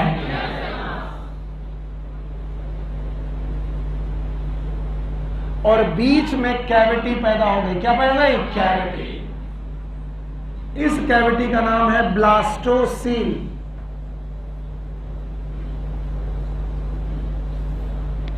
और इस स्टेज का एम्ब्रियो कहलाया ब्लास्टुला। बोलो क्या नाम है? तो बताओ मॉर्यूला से ब्लास्टुला में क्या अंतर आया? बताओ, मॉर्यूला में कैविटी है कि नहीं? और इसमें कैविटी है। कैविटी का नाम ब्लास्टोसील। फिर से बोलो। इसका मतलब सारी सेल एक जैसी रहेंगी, रीअरेंज हुई। जो बहुत सारी सेल बनी थी वो सारी की सारी सेल पहले एक लाइन बनाई, पेरिफेरल लेयर बनाई, नाम बताओ, ट्रोफोब्लास्ट। बाकी सेल एक जगह इकट्ठा हो गई, नाम बताओ, इनर सेल मास। कैविटी बनाई, नाम बताओ, ब्लास्टोसील। और इस तरीके के एम्ब्रियो का नाम ब्लास्टुला। और अगर डॉक्टर बनना चाहते हो तो याद रखना, any cavity if it is surrounded by, it is covered by always, यानी कि हमेशा चारों तरफ से ये कवर्ड है, उसे बोलते हैं सिस्ट। क्या बोलते हैं? सिस्ट। किसी ने कहा सर हमारी ओवरी में सिस्ट हो गया है, अब डरो मत, ओवरी में कोई गांठ पड़ गई है जिसके अंदर पानी भरा है। नहीं सुना? मान लो सिस्ट बोला गया। What? Cyst. What is cyst? Any swelling which have cavity inside, which have that is known as cyst. किसी ने कहा कि सर बीमारी हो जाती है लड़कियों को PCOD, पॉलीसिस्टिक ओवेरियन डिसीज। इसका मतलब ओवरी के अंदर एक सिस्ट की मैनी सिस्ट। तो याद रखना ब्लास्टुला भी एक सिस्ट है, and that's why it is also known as blastocyst. बोलो क्या नाम है? अभी नहीं बोलोगे, बोलो क्या नाम है? ब्लास्टोसिस्ट। और इसकी हर एक सेल, जो ट्रोफोब्लास्ट की हर एक सेल है, इनकी लेयर का नाम ट्रोफोब्लास्ट और इनका नाम है इनर सेल मास। बोलो क्या नाम है? और इतना करते करते हो गए 7 दिन। कितने दिन? 7 दिन। और ये ब्लास्टुला या ब्लास्टोसिस्ट यूट्रस में पहुंचा। कहां पर? हिम्मत हार रहे हो तुम लोग? हार रहे हो? बताओ, अगर ये यहां पर पहुंचा है तो इसकी बाहरी लेयर का नाम ट्रोफोब्लास्ट। क्या इसमें इनर सेल मास है? और जब ये यहां पहुंचा इसने एंजाइम सिक्रीट किए। क्या सिक्रीट किए? एंजाइम, जिसकी वजह से एंडोमेट्रियम धीरे धीरे रप्चर होने लगे। मैं बना नहीं सकता, मिटाऊंगा तो सब मिट जाएगा। एंडोमेट्रियम जैसे जैसे रप्चर होने लगी, ये उसके अंदर घुसने लगा। किसके अंदर? एंडोमेट्रियम। फिर से बोलो। इसका मतलब ब्लास्टोसिस्ट एंडोमेट्रियम के ऊपर आके घुस गया और इसके चारों तरफ एंडोमेट्रियम ने कवरिंग बना ली। क्या बना ली? कवरिंग। और जैसे ही कवरिंग बना ली, ये इसके अंदर घुस चुका है। इस प्रोसेस का नाम है इम्प्लांटेशन। फिर से बोलो, इम्प्लांटेशन।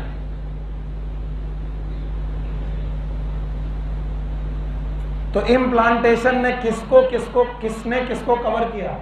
एंडोमेट्रियम वॉल ने किसको कवर कर दिया? ब्लास्टोसिस्ट। और ब्लास्टोसिस्ट अंदर घुस चुका है। इस प्रोसेस का नाम इम्प्लांटेशन। याद रहे, अब बनेगा प्लेसेंटा। क्या बनेगा? प्लेसेंटा।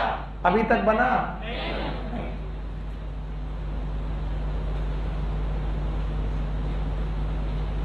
कितने लोग हैं जो मैं ना बोलूं तब भी यहां तक पहुंचा देंगे? बहुत कम। चलो पूछता हूं, बताओ फर्टिलाइजेशन कहां हुआ? एम्पुला ऑफ किसका? फैलोपियन ट्यूब के एम्पुला में हुआ। बताओ जाइगोट इज यूनिसेलर की मल्टीसेलर? यूनिसेलर है। यूनिसेलर जाइगोट में क्लीवेज चालू हुए 1 सेल से, 2 से, 4 से, 8 से, 16 तक। और जोना पेलुसिडा खत्म नहीं हुए। खत्म हो गया। अब ध्यान सुनना, इसके बाद जो बेटा मॉर्यूला की सेल है, क्या वो मूव करने लगी? मूव करने के दौरान कुछ सेल पेरीफेरी में गई, लेयर बनाई। नाम बताओ। आज के बाद ट्रोफो का मतलब होता है नरिशमेंट। ट्रोफो का मतलब, ट्रॉपिक का मतलब न्यूट्रिशन। भूल गए? फोटोट्रॉपिक, कीमोट्रॉपिक कुछ पढ़े हो? तो जहां ट्रोफो शब्द आ जाए उसका मतलब न्यूट्रिशन। इसका मतलब आगे चलकर जो हमारा फिटस है, जिस लेयर से नरिशमेंट लेगा, उसका नाम ट्रोफोब्लास्ट। फिर से बोलो, ट्रोफोब्लास्ट। और बचा हुआ material is inner cell mass. फिर से बोलो, इनर सेल मास। तो बताओ, क्या इसमें कैविटी बनी? इसके अलावा पेरीफेरल लेयर बनी? बताओ पेरीफेरल लेयर का नाम। मैं खुश हूं। बताओ बाकी सेल यहां पर कुछ मास बनाई? बोलो inner cell mass. Inner cell mass बना? कैविटी बनी? कैविटी का नाम? हाँ? इन भैया का नाम? ब्लास्टुला। बोलो क्या नाम? कोई दूसरा नाम बोल सकते हो? बोलो क्या नाम है? ब्लास्टोसिस्ट। कितने दिन लग गए? 7 दिन। तो बताओ फैलोपियन ट्यूब से मूव करते करते यूट्रस तक आने में कितने दिन? 7। अगर ये प्रोसेस नहीं समझे ना तो जिफ्ट और गिफ्ट समझ में नहीं आएंगे। कौन? फिर रट्टा मारते हो वहां पर। इसलिए इतनी मेहनत कर रहा हूं, पागल नहीं हूं मैं। तो याद रखना, जिस समय ब्लास्टुला यूट्रस में पहुंचा, इसका वेलकम किसने किया? एंडोमेट्रियम। फिर चलो, एंडोमेट्रियम पे जाते ही इसने कुछ एंजाइम निकाले। किसने? ट्रोफोब्लास्ट। एंडोमेट्रियम रप्चर हुई और ये पेनिट्रेट होने लगा। साथ में एंडोमेट्रियम रिप्लेनिश हुई, क्योंकि एंडोमेट्रियम में कांस्टेंट सप्लाई किसकी है? प्रोजेस्टेरॉन। भूल गए? याद है? तो जो रप्चर हुआ उसे बना लिया जाएगा और बना करके इसे अंदर ले लिया गया। किसको? ब्लास्टोसिस्ट को। और ब्लास्टोसिस्ट जैसे अंदर गया, प्रोसेस का नाम इम्प्लांटेशन। बताओ हमारे टॉपिक का नाम क्या था जब मैं शुरू किया था? Fertilization and implantation. बताओ फर्टिलाइजेशन और इम्प्लांटेशन के बीच में कितना समय? 7 दिन। 1 हफ्ता। कितना हफ्ता? 1 हफ्ता। आगे बढ़ जाएं? अगला टॉपिक क्या है?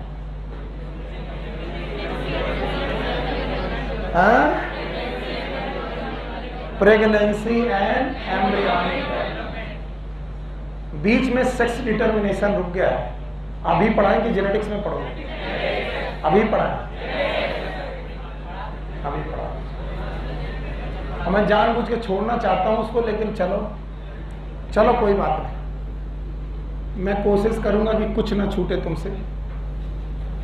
3 बार वो सेक्स डिटर्मिनेशन पढ़ाना पड़ेगा। 3 बार लिखा है एनसीईआरटी में, 3 बार पढ़ाना पड़ता है।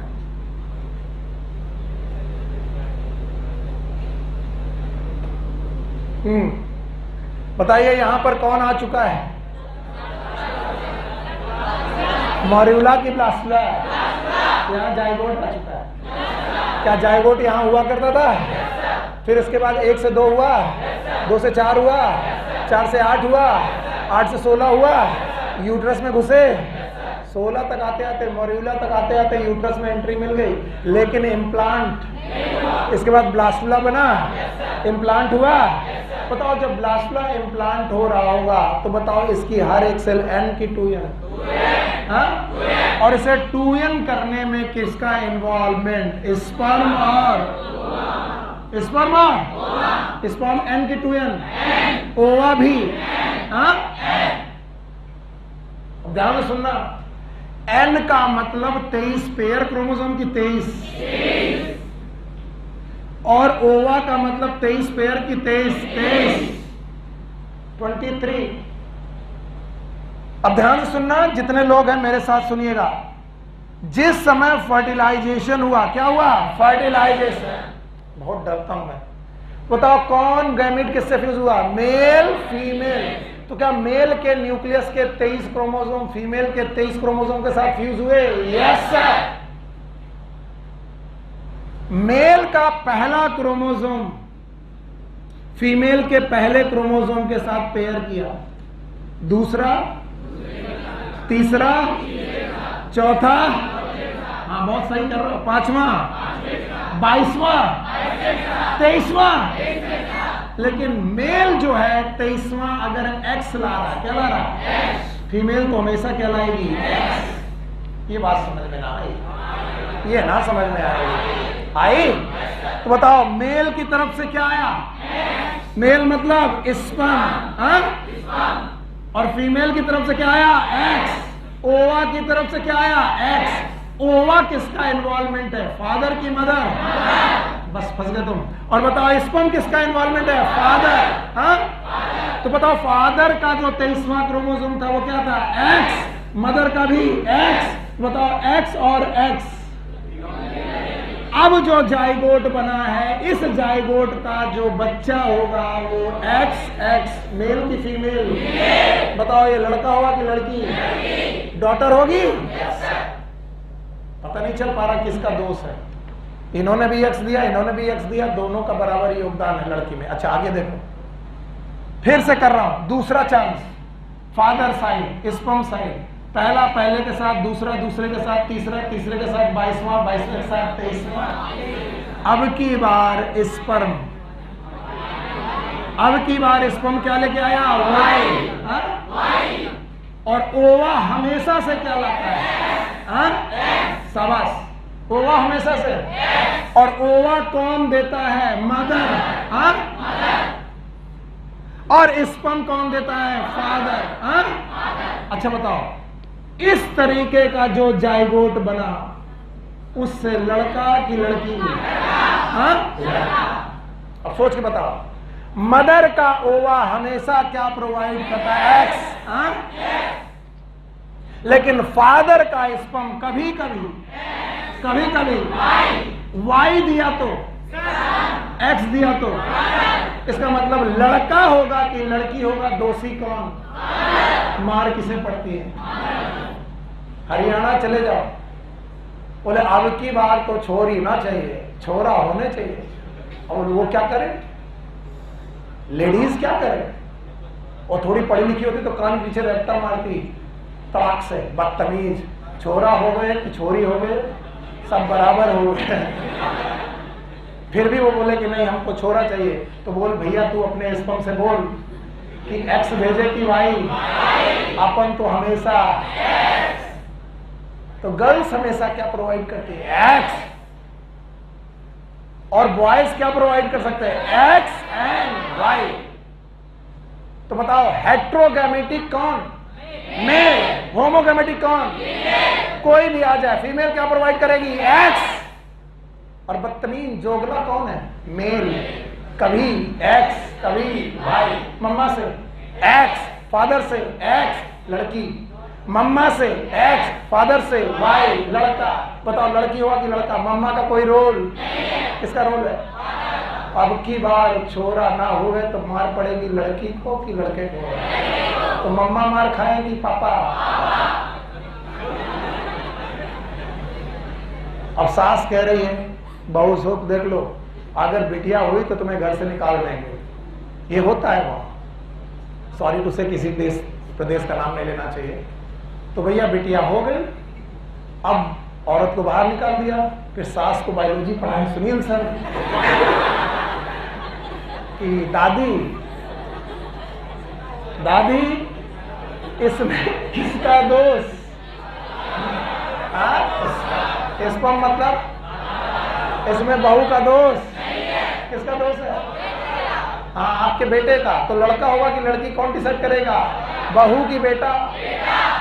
तो अगर लड़की हो गई और तुम्हें नहीं चाहिए तो मार कौन खाए? बेटा। कौन? छोरा। तो सेक्स डिटर्मिनेशन में किसकी वजह से है? कौन बेटा इन्वॉल्व होगा? फादर। और तुम जानते हो ये चीजें तुम्हें बार बार क्यों पढ़ाई जा रही हैं? क्योंकि आप थोड़ा लिटरेट बनिए।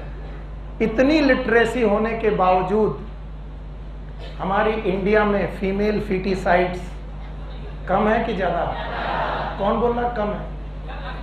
अरे पागल हो, अभी भी मेरे पास 10 फोन आते हैं, सर कोई जुगाड़ है क्या, अल्ट्रासाउंड हो जाए? तो मैं तुरंत शक्कर जाता हूँ, काहे के लिए? सर इतना बता देना, हम करेंगे कुछ नहीं, बस बता देना, थोड़ी तसल्ली हो जाएगी कि लड़का है कि लड़की है। क्यों जानने की इच्छा है? क्यों जानने की इच्छा है?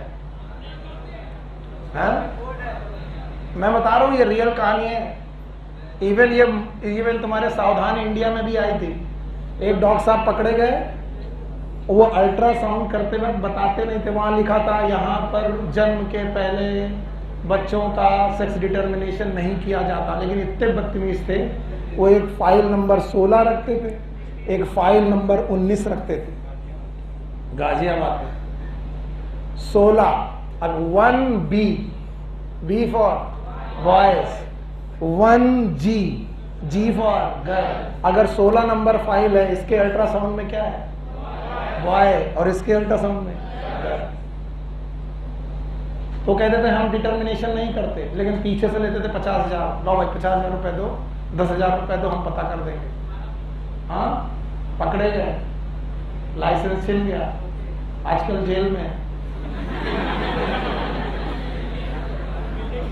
पैसे कमाने के बहुत साधन हैं। जिस दिन तुमको अपने ऊपर से फेथ उठ जाता है ना, उस दिन तुम गलत काम करते हो। तुम्हें लगता है यार सीधे से पैसा नहीं कमा पाएंगे, या फिर तुम्हें 10 लोग ये बताने वाले मिल जाते हैं कि आज तक जो अमीर बना है वो कभी भी सीधे पैसा कमा के अमीर नहीं बना। मैं कह रहा हूं अमीर बनने के बहुत तरीके हैं, हमेशा उल्टे सीधे काम करने की जरूरत नहीं। बताओ सेक्स डिटर्मिनेशन में किसका role? Now pregnancy and embryonic development.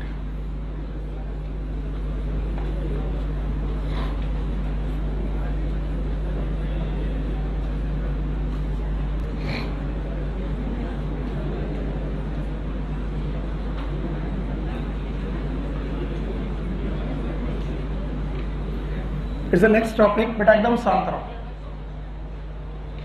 तो जैसे ही यूट्रस में इम्प्लांटेशन हुआ, बस शांत रहो बेटा, आप बहुत अच्छे बच्चे।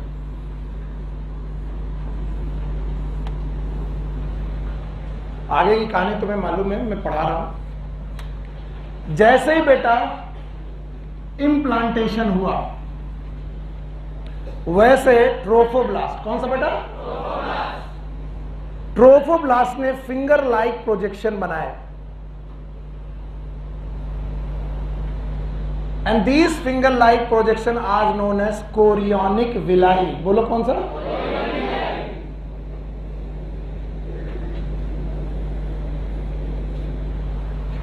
और ये कोरियोनिक विलाई पेनेट्रेट कर गए यूट्रस में। किसमें? यूट्रस।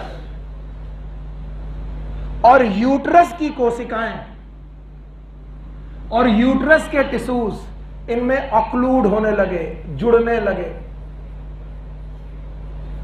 तो बताओ यूट्रस माने किसका पार्ट? मम्मा की पापा? हाँ? और कोरियोनिक विलाई मतलब किसका पार्ट? मम्मा की बच्चा? पापा।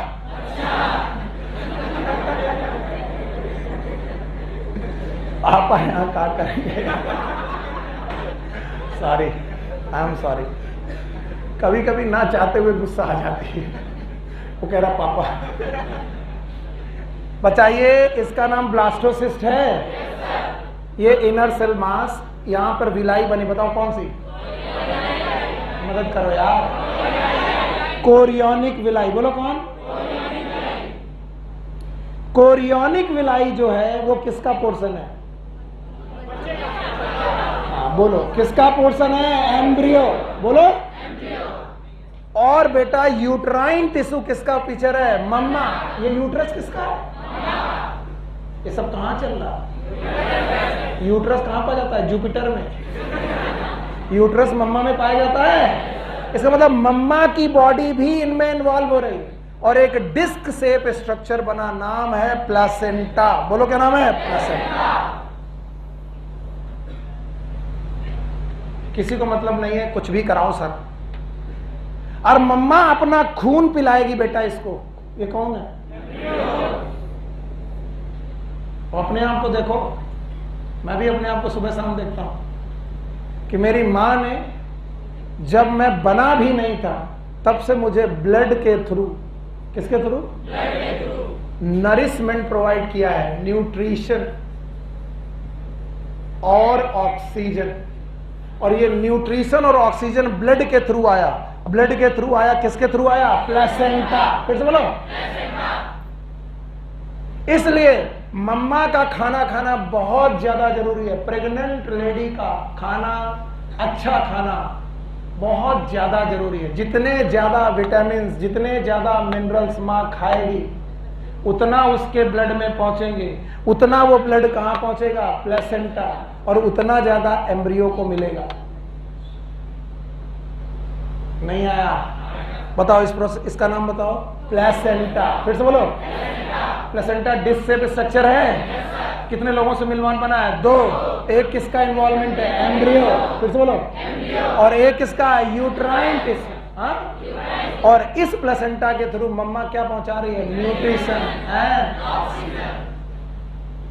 और इसका जो इनर सेल मास है, बोलो कौन, धीरे धीरे धीरे धीरे धीरे धीरे एम्ब्रियो बनाने लगेगा। क्या बनाने लगेगा?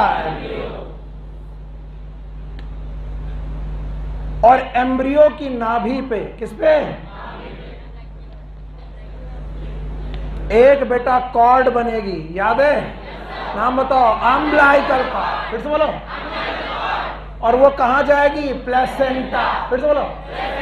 इसका मतलब प्लेसेंटा अपना नरिशमेंट भेजेगा किसको? कॉर्ड को। कॉर्ड का नाम अम्बिलिकल। फिर से बोलो। और इस अम्बिलिकल कॉर्ड के अंदर होंगी ब्लड वेसल्स। क्या होंगी? और वो ब्लड वेसल हमारे कहां पर आएंगी? नेवल। और नेवल से हमें नरिशमेंट मिलेगा। So navel is the holy place. ये वो जगह है जहां से हम अपनी मम्मा के साथ कनेक्ट हुए।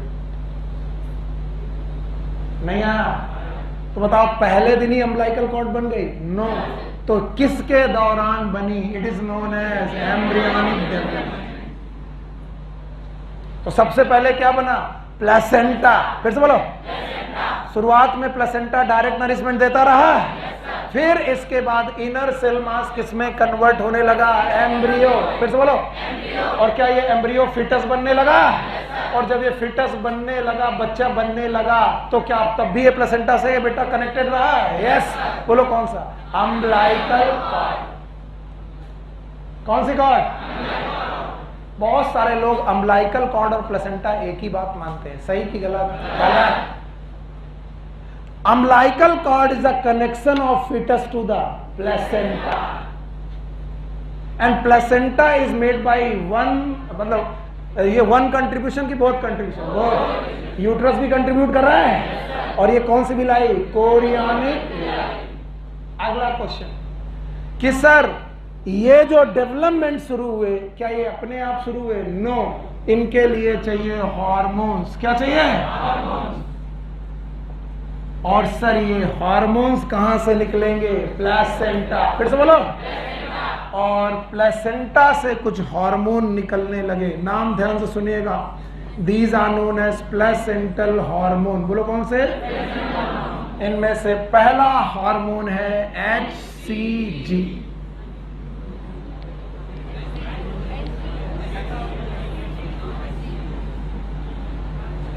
What is?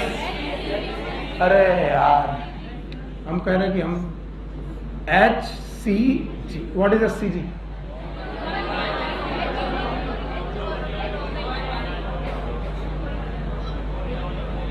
आप खड़ो बेटा। ये जो बेटा मास्क लगाया है कोने में, यस यस यस यस, नहीं आगे मास्क। आप अपने बगल वाले खड़ा करो। Full form. हमें मालूम है कि वो क्यों हंस रहा था। Full form. Why it is known as chorionic? हाँ,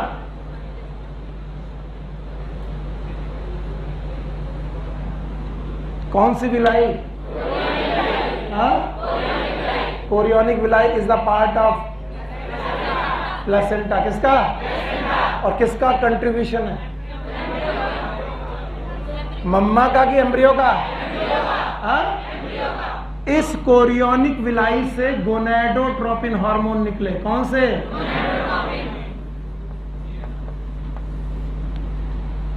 एंड दैट्स व्हाई, बोलो, ह्यूमन कोरियोनिक गोनेडोट्रोपिन हार्मोन। बोलो क्या? बहुत मुश्किल है भाई तुम लोग को समझाना। बोलो human. What is H? Human. What is C? Chorionic. What is G? Gonadotropin hormone. बताओ, जैसे ही कोरियोनिक विलाई बनी होगी, क्या HCG निकलने लगा होगा? Yes sir. और 7वें दिन के अंदर क्या हुआ था? इम्प्लांटेशन। फिर से बोलो। तो 7वें दिन के बाद क्या कोरियोनिक विलाई बनने लगी होंगी? यस। तो 7वें दिन की प्रेगनेंसी के बाद HCG का अमाउंट घटा कि बढ़ गया? बढ़ गया। किसमें? पता नहीं। प्लेसेंटा में। और हार्मोन कहाँ सिक्रीट किए जाते हैं? आज पढ़ाया, हाँ, ब्लड में। तो बताओ फीमेल की ब्लड में एससीजी घटा कि बढ़ गया? हाँ, और ये ब्लड गया किडनी में, कहां पर? और किडनी में एससीजी रिलीज हो गया और बेटा यूरिन में निकलने लगा। किस में निकलने लगा? यूरिन। तो बताओ बन कहां रहा है? हाँ, निकल कहां रहा है? हाँ, और यूरिन को हमने टेस्ट किया। याद करो, आजकल तो बहुत टेस्ट हो रहे हैं। आप लोगों ने इसको सुना होगा, किस नाम से एक किट मिलती है? गुड न्यूज, क्या नाम बोलते हैं? प्रेगा न्यूज। क्या बोलते हैं? प्रेगा।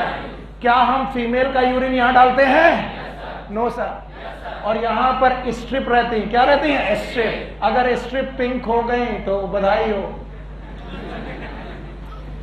क्यों? मजाक मत करना, मैं कर रहा हूं अलग बात है, बस आप लोग बताइए क्यों?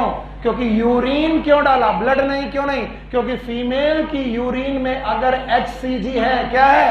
HCG, तो क्या उसे ये किट डिटेक्ट कर लेगी? और क्या स्ट्रिप का कलर चेंज कर देगी? No sir.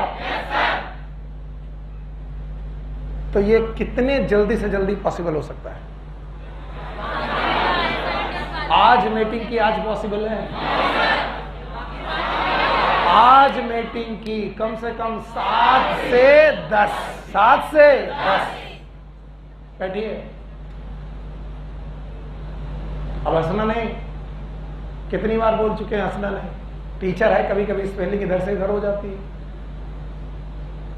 भावनाओं को समझो बेटा, समझने की कोशिश किया करो कि क्या पढ़ाने चाह रहा हूं। What is HCG? Human chorionic blood. And बेटा this test is known as Gravidex test, and this question has been asked in 2018। और कोई भी बता दे NCERT में कहां लिखा है? कहीं नहीं लिखा, इसलिए बाहर पढ़ाना पड़ता है। कौन सा टेस्ट? ग्रेविडेक्स। यहां लिख दे रहा हूं, ऊपर भी लिख दे रहा हूं, ग्रेविडेक्स टेस्ट। बताइए ग्रेविडेक्स टेस्ट में कौन सा हार्मोन डिटेक्ट करते हैं? HCG। What is HCG? Human chorionic gonadotropin hormone. It is the first pregnancy detection test. और बताओ यूरिन में ये हार्मोन क्यों निकलता है? बताओ पहले कहां पर निकलेगा? ब्लड किडनी में पहुंचेगा। प्लेसेंटा कहां छोड़ेगा? ब्लड में। हाँ, ब्लड से कहां पहुंचेगा? किडनी में यूरिन के साथ बाहर आएगा। तो अगर जिस फीमेल में प्रेगनेंसी है उसका प्लेसेंटा बन चुका होगा, प्लेसेंटा बन चुका होगा तो कोरियोनिक विलाई बन चुकी है, कोरियोनिक विलाई बन चुकी है तो HCG निकल चुका है, और HCG निकल चुका है तो ब्लड में आया होगा। ब्लड से कहां आया होगा? यूरिन। और यूरिन को जब हम किट में डालेंगे तो बताओ अगर होगा तो डिटेक्ट हो जाएगी। और अगर डिटेक्ट हो गई तो हम लोग बोलेंगे भैया प्रेगनेंसी हो चुकी है। यस और नो? मिनिमम कितने दिन? 7 से 10। टेस्ट का नाम ग्रेविडेक्स टेस्ट। बोलो कौन सा? ग्रेविडेक्स। इसके अलावा प्लेसेंटा कुछ हार्मोन और निकालता है, जैसे एस्ट्रोजन, इसके अलावा प्रोजेस्टेरॉन, इसके अलावा HPL, ह्यूमन प्लेसेंटल लैक्टोजेन। बोलो क्या है? HCG पहले पढ़ा ही चुका हूं। HCG पहले 4 के नाम बताओ। Estrogen, progesterone, HPL, HCG। ये कहां से रिलीज हो रहा है? हाँ? एक हार्मोन और, जबकि NCERT नहीं लिखती फिर भी, नहीं लिखती फिर भी। फिर सुनो, NCERT नहीं लिखती फिर भी रिलैक्सिन। अब कुछ लोग बोलेंगे सर लिखती है। NCERT लिखती है कि relaxin is release by ovary. किससे? नो, यस, ओवरी के साथ साथ relaxin is also secreted by placenta. बोलो किससे? प्लेसेंटा। बताओ कितने हार्मोन? 5। बोलो HCG, estrogen, progesterone, HPL, relaxin. बताइए रिलैक्सिन एक जगह की 2 जगह? एक कौन? ओवरी। दूसरा कौन? प्लेसेंटा।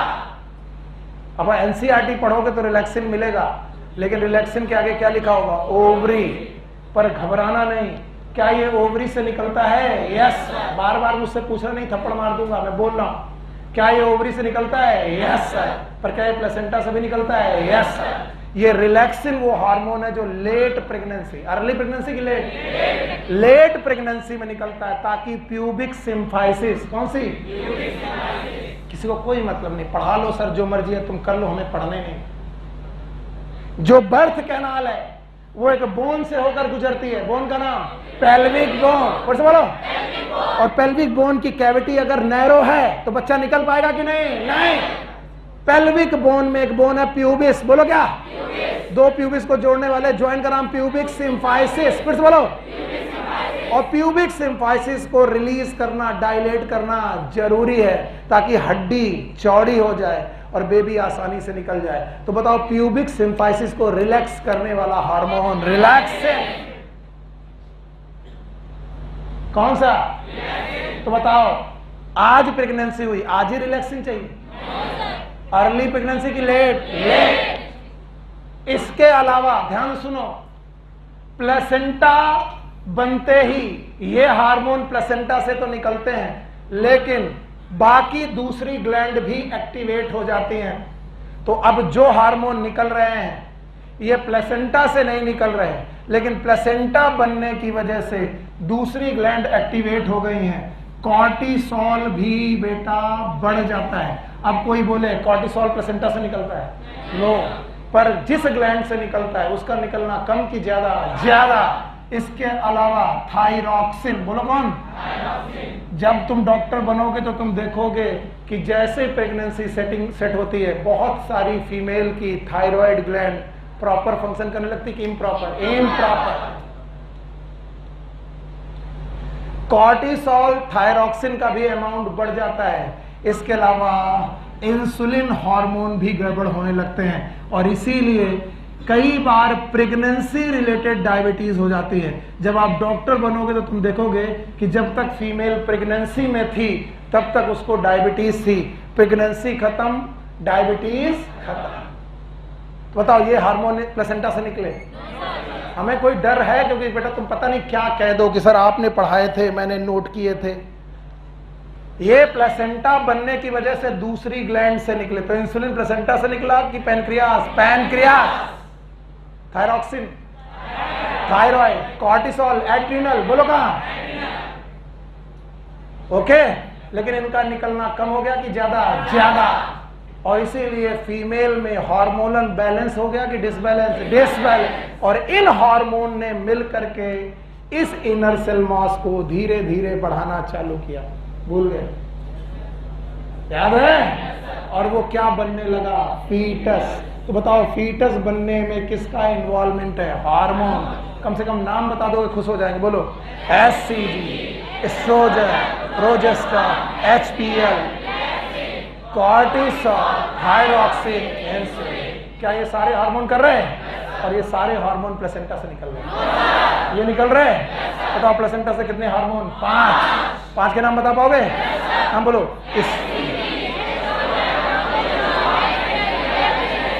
पक्का? तो बताओ क्या सेट हो चुकी है? प्रेगनेंसी। अब इनर सेल मास फीटस बनने लगेगा, और इसमें कितने महीने लगेंगे? 9 महीने लगेंगे। और इस 9 महीने के एम्ब्रियोनिक डेवलपमेंट और चैप्टर को हम लोग कल खत्म करेंगे। Take care, good luck, bye bye. समझ में आया?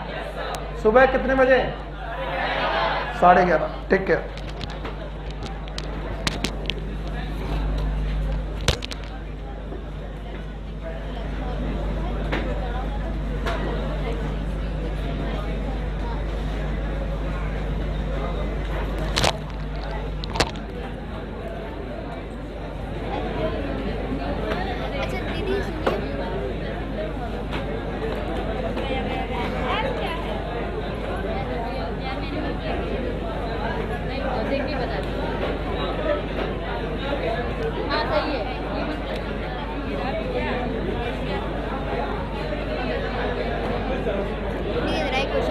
रुक जा, अभी हमारा खुद ही क्वेश्चन इतना सारा फंसा है, बहुत सारी चीजें कंफ्यूजन है। सर चलते हैं पहले यार, मुझे टाइम लगेगा। आप पूछिए फिर मैं आपसे पूछती हूँ। इधर ही चलेंगे तुरंत।